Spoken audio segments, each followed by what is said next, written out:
The Craft of Power is a book on power dynamics written in 1978 by Ralph Gun Hoy Siu. It predates much of the modern literature on the subject and directly influenced later works, including Robert Greene's 48 Laws of Power, where it is cited in Law 30. While Greene's book is widely referenced in discussions about power, the Craft of Power remains relatively obscure. This is a mistake. Many of the ideas we treat today as formulas were articulated long before our data-centric era, in a context where power was observed directly in institutions, conflicts, and human behavior rather than abstracted into metrics. Countless videos analyze Robert Greene's work, but I have rarely seen anyone engage deeply with the craft of power itself. That gap is what motivates this video. I intend to treat it as the beginning of a series, moving chapter by chapter, extracting core concepts and applying them primarily to Usogui, while occasionally extending them to other works when useful. Be aware that this video will have spoilers for Usogui until the Encirclement of the Four Gods game in Protoporo's arc. This project is also a way to consolidate my own understanding in this dense material. Power is not a rigid subject, and none of what follows should be treated as a closed system. If there is one assumption to keep in mind from the start, it is that any model of power that cannot evolve is already incomplete. Power, as defined in the book, is the intentional influence over the beliefs, emotions, and behaviors of people. If you make someone believe, feel, or do what you want them to believe, feel, or do, or prevent them from doing what they wanted, then power has been exercised. Accidental influence does not count. Intention matters, but intention alone is insufficient. Power does not exist at the moment you act. It exists at the moment the other person responds in a way that advances your objective. Until that response happens, power is only potential. This is one of the most important distinctions in the book. Power is not an internal quality, not confidence, intelligence, or authority in isolation. It is relational. It emerges between people. And without an empowering response, no matter how forceful or well-planned the action is, power has not been realized. This is why the book draws a clear line between power and force. Force compels behavior through direct pressure. Power shapes the field of options so that the other person moves voluntarily in the direction you prefer. The more you rely on force, the less power you actually possess, because force must be constantly reapplied. Power, in contrast, is efficient. It persists even in your absence. It works because the conditions you shaped continue to produce the desired response. An instance of this appears when Baku gambles with the slaves over the fake lottery. When Baku enters the dormitory, he does not immediately force the outcome. Instead, he reshapes the conditions of the game before it even begins. By buying Yuyusei's turn in full view of everyone, Baku removes the one uncertainty that could disrupt his plan, the chance that Yuyusei might draw first and alter the outcome. This public negotiation is crucial. Once it happens, Yuyusei is socially locked. Backing out would immediately draw suspicion. What Baku understands, in line with the book, is that power is exercised where responses become constrained by the situation itself. Baku already knows Yuyusei's method of cheating, that there is no winning stick in the bag, and that Yuyusei paints one during his own turn using fruit juice on his fingers. This means Yuyusei's position depends entirely on secrecy. If the other slaves discover the trick, Yuyusei loses not just money, but status and safety. Baku does not threaten him directly. He does something more effective. He makes Yuyusei aware that his secret is already visible. The warning, "There's no issue at all if you draw it the same way you draw it on your turn," is not coercion. It is an invitation framed by danger. Baku signals that cooperation preserves Yuyusei's world, while resistance collapses it. At this point, Yuyusei's response is no longer a free choice. The field of options has been reshaped so that only one path minimizes loss. This is exactly what the book describes as an empowering response. Yuyusei acts in alignment with Baku's objective not because he is forced, but because every alternative is worse. What makes this especially consistent with the craft of power is that Baku never needs to expose the cheating, raise his voice, or assert dominance. The power is realized only when Yuyusei complies smoothly, and the plan proceeds without friction. Until that moment, Baku's knowledge is only potential power. It becomes real only when Yuyusei adjusts his behavior accordingly. Baku's strength lies in his ability to identify social vulnerabilities, anticipate responses, and delay action until the response is guaranteed. He does not win by overpowering opponents, but by arranging situations where resistance dissolves on its own. This is also where the concept of empowerment becomes central. Empowerment is not generosity. It is strategic alignment. An empowering response is one in which the other person feels that acting in accordance with your objective serves their own interests, identity, or sense of coherence. They are not merely obeying. They are participating. The book repeatedly emphasizes that effective power is rarely loud or visible. It operates by adjusting incentives, perceptions, and emotional frames. It anticipates reactions rather than reacting to them. The person of power does not ask, "How do I make them do this?" but "What conditions would make this the most natural response for them?" This is why power is inseparable from timing, context, and restraint. Acting too early, pushing too hard, or revealing intent too clearly can destroy the very response you are trying to elicit. Power is not about constant action. It is about intervening only when the response is already prepared. Baku understands this instinctively. In Kyara's flashback, Baku is shown at a stage where he holds very little overt power. He is vulnerable, unprotected, and entirely at the mercy of his opponent's willingness to tolerate him. Yet instead of pressing his advantage, he deliberately restrains himself. After securing a large portion of the winnings, Baku begins to lose on purpose, returning most of what he had gained. On the surface, this looks irrational. In reality, it is precise control of context. Baku recognizes that continuing to win would not increase his power. It would erase it. His opponent's social position and capacity for violence mean that excessive success becomes a threat. If Baku crosses that invisible threshold, the natural response would be his death. So he adjusts the incentives.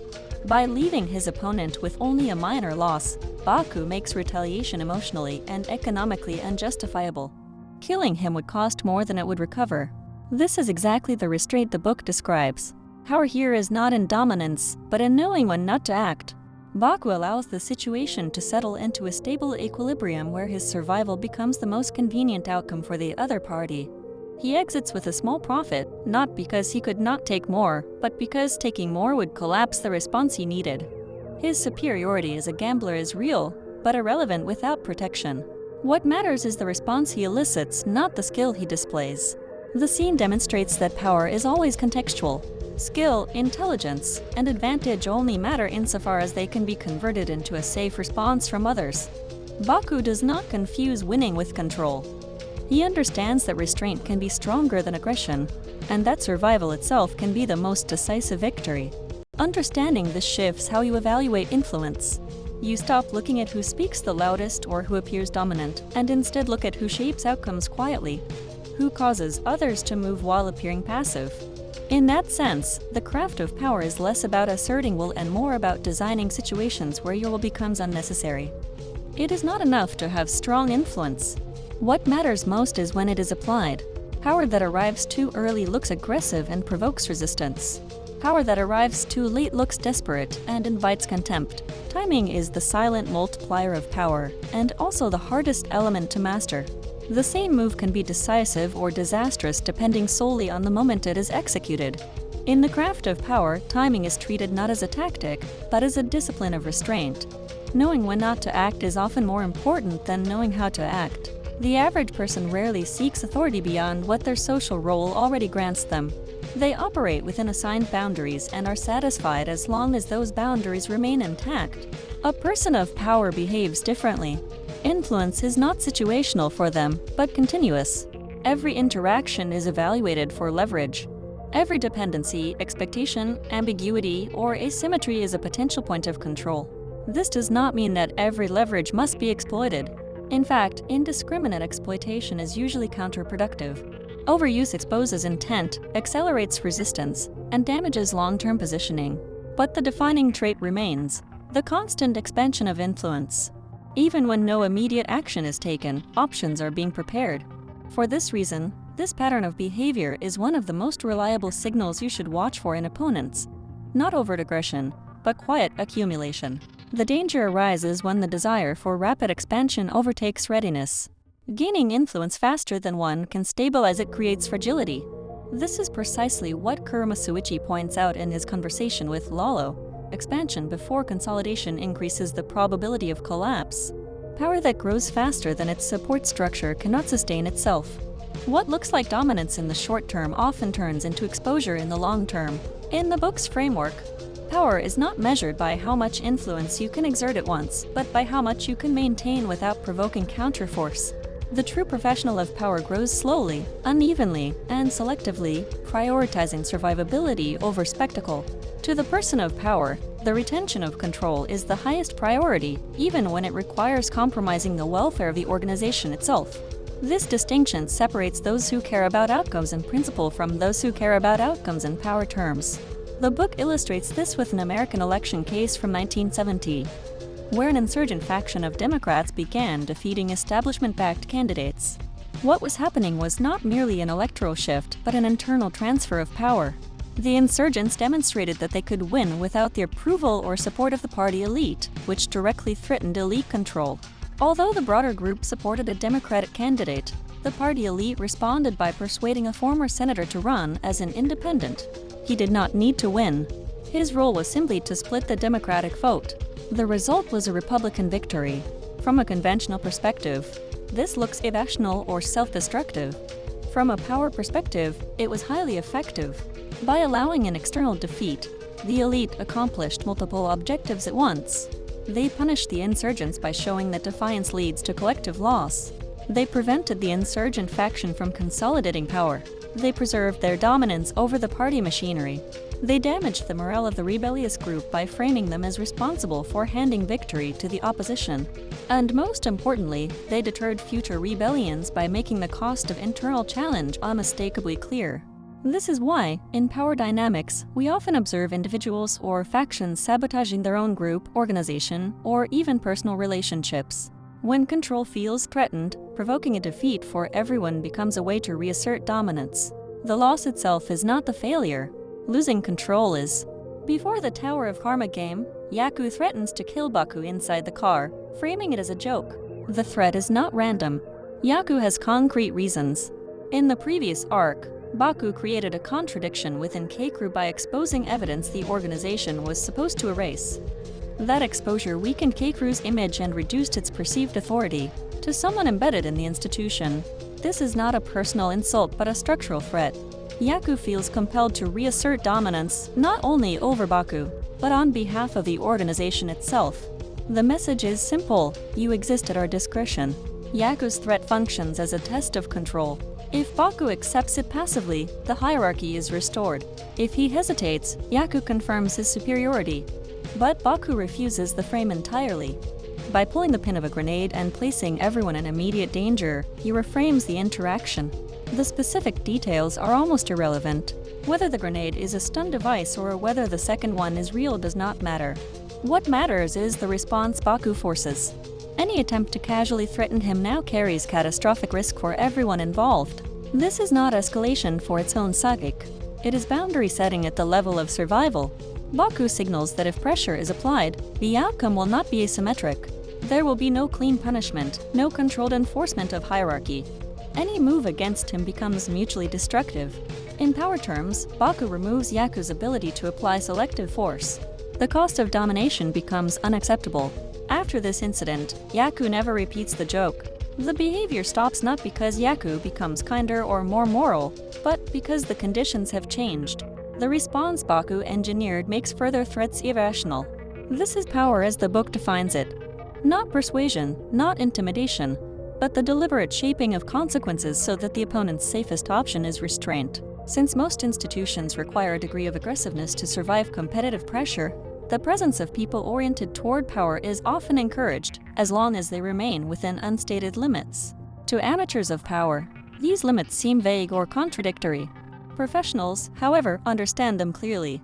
More than that, they understand that the institution needs someone to externalize aggression on its behalf. The professional absorbs hostility for the system. When conflict escalates or things go wrong, this figure can be isolated, blamed, or sacrificed to preserve the institution's legitimacy. This does not mean professionals are immoral. It means they are cognitively trained to interpret situations through a power lens rather than a moral one. People of power often appear inefficient, vague, or even incompetent. This is not accidental. The moment influence becomes too visible, resistance begins to organize around it. Visibility creates exposure. For this reason, reversible moves are preferred over irreversible commitments. Keeping options open preserves future strategy. Player positions are delayed as long as possible. This is also why power holders invest heavily in controlling narratives, especially through media and social networks, fostering echo chambers, distortions, and selective framing. Power structures depend less on force than on belief. As long as people believe power is evenly distributed or diffuse, they will not search for where it actually concentrates. In the game Encirclement of the Four Gods, Baku demonstrates this logic with precision. He fabricates a narrative that standing on the highest step is strategically superior because it grants visibility over the players below and their failed choices. On the surface, the claim sounds reasonable. Information advantage is intuitively valuable, but this framing conceals the real structure of the game. The highest position is also the most exposed, since the banker targets the largest wager. Baku understands that occupying the top is not power, but liability. His objective is not to dominate the hierarchy, but to exploit it without becoming visible. By emphasizing the apparent advantages of the top position, he induces another player to cling to it. That player, wanting to preserve his status, accepts a private arrangement. Baku reveals how much he will wager in the next round, and in exchange receives information about the direction the top player will choose. This allows Baku to avoid matching that direction in the first round, preventing his wager from becoming the highest and thus avoiding the banker's focus. The result is a near-optimal position. Baku bets aggressively, gains visibility over all players below him, and still retains knowledge of the choice above. He occupies a zone of high reward with minimized exposure. His influence remains indirect. He never claims authority. He never appears to control the game. He simply shapes how others interpret their own incentives. The most revealing detail is psychological. Even after the structure is explained to the exploited player, he refuses to believe the advantage was decisive. This is exactly how effective power operates. The narrative does not just guide behavior in the moment. It persists afterward, protecting itself from scrutiny. When influence is subtle enough, those affected do not experience themselves as having been manipulated. They experience their actions as rational, autonomous choices.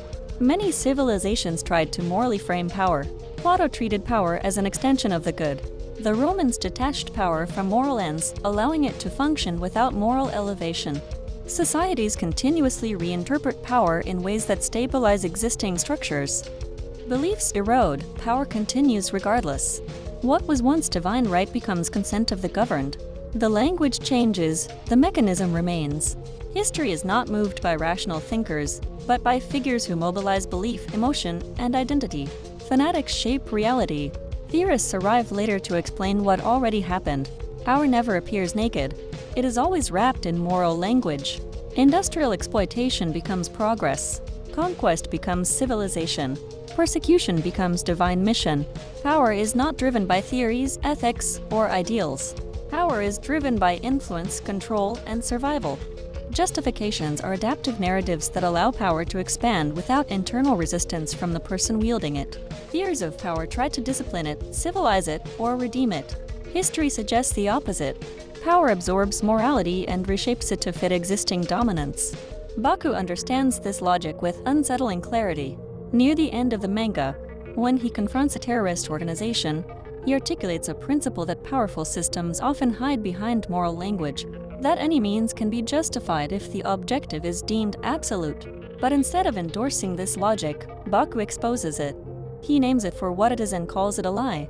Not because the mechanism is false, but because the moral framing is. He recognizes that organizations capable of extreme influence inevitably construct ethical narratives to protect their actions and stabilize internal cohesion. By rejecting those narratives outright, Baku shows a rare sensitivity to how power actually functions. He does not mistake justification for legitimacy. He does not confuse moral vocabulary with moral substance. His awareness places him outside the ideological shield that powerful groups rely on, allowing him to confront them without being absorbed by their language. The craft of power is valuable precisely because it refuses comfort. It does not ask what power should be, but how it actually operates. It shifts attention away from intentions and toward responses, away from ideals and toward outcomes. Once you understand that power exists only where influence is answered, you stop looking for it in titles, speeches, or declared values. You start looking for it in timing, ambiguity, leverage, and belief. This is not an invitation to worship power, but to see it clearly. Because the moment power becomes invisible to you, you are already inside its reach.